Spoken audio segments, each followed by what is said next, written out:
Amateur footage of this 2015 Chinese disaster went viral within minutes and raised questions about how such a catastrophe come to pass. Welcome to Watch Mojo News, the weekly series where we break down news stories that might be on your radar. In this installment, we're counting the Tianjin explosion happened. Tianjin is a port city bordering the Hebei province and Beijing municipality in China. Its urban population is the fourth largest in the country, behind cities like Guangzhou, Shanghai, and Beijing itself. And it's considered one of China's most rapidly advancing areas for industrial and financial activity, with about 285 Fortune 500 companies set up in Tianjin's Binhai region. The August 12, 2015 explosion took place in a building owned by Tianjin Dongzhou Port Ruihai International Logistics in an area reportedly used to store dangerous and chemical goods. Early suggestions said that the two separate blasts occurred following a series of chemical reactions, most likely exacerbated by the presence of water on site. Number 9. What has been the death toll? The trouble began with an earlier initial blaze, on which it's believed firefighters were using water hoses in an attempt to prevent further damage. However, the chemical compound calcium carbide is also believed to have been stored at the location, which reacts dangerously with water and likely caused the first explosion. From there, a second ammonium nitrate detonation was triggered. The death toll continued to rise following the incident, but official figures had the number of dead at 114 as of August 17, 2015, with close to another 100 people still missing. Large amounts of the missing or deceased are firefighters who had been attending to the scene. Number 8. How did this affect the city of Tianjin? The first blast had a power equivalent to 3 tons of TNT detonating, while the second explosion was equivalent to 21 tons.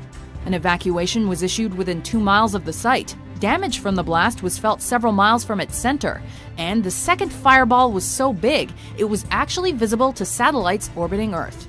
Apart from the human casualties and injuries, the blasts occurring within an industrial epicenter have caused untold devastation to local and international businesses and factories. In one instance, car manufacturer Renault saw around 1,500 of its cars irreparably torched in an instant. Number 7. Were there lax safety standards? Early indications suggested that the safety standards in place were lower than they should have been, and that authorities had been aware of chemical storage inadequacies.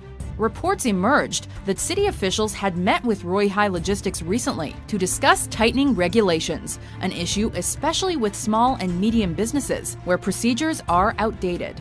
Major criticism focused on the fact that a building housing chemicals as potentially dangerous and hazardous as these should not have been situated within such close proximity to main roads, office blocks, and housing developments. Another concern related to the apparent inability of Chinese industrial workers to complain to managers and superiors whenever a problem or potential danger has been identified. Number 6. Has this happened in other cities before? For all of the apparent inadequacies in China, however, this is not the first time something like this has happened, and North America itself has a troubling recent history. On July 6, 2013, a massive explosion occurred in Quebec, Canada, after a freight train carrying Bakken Formation crude oil ran out of control, crashing into the downtown area of Lac-Mégantic. 42 people were confirmed dead, with 5 more missing and presumed dead, and all but 3 buildings in the town center either destroyed on impact or subsequently demolished due to contamination. It was the deadliest non-passenger train crash to ever occur in Canada. Number 5. Has this happened in other cities before? Part 2.